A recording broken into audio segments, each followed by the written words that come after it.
Welcome to zwide-media. If you're new to this channel, please subscribe. Don't forget to like, comment and share. Here's a new video for today. Enjoy. Section umuntu egqebe eEastern Cape oshoko ugesi ngesikhathi ebalekela yezikhukhula. Nginibingelele ngiphinde ngamukele ezindabeni zezwide-media. Igama lami ngusibonga konke wakandwande Mothanda, ungangibiza intatheli eka YouTube. Usenikeleke emzini yezisulu undunankulu wase Eastern Cape Oscar Mabuyane ovela emzini kaNkululeko Gqomo oshoko ugesi washona eEastern Cape.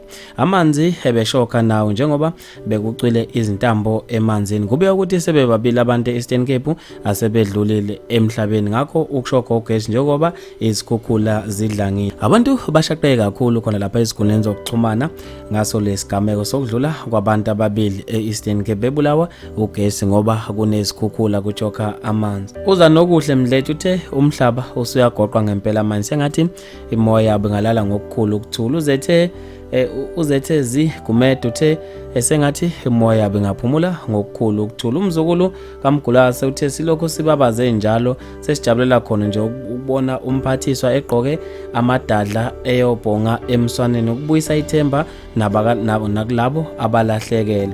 Unombulelo Mathenje uthe hawu Nkosi wabesefaka ama-emoji akhalayo. Umafika Indlovu uthe kwenze njani kodwa nge-Eastern Cape baphela abantu. Usibo Mali uthe i-Eastern Cape isephenduke abantu ababuyela enkosini, ngazi kwenze njani kuleya province.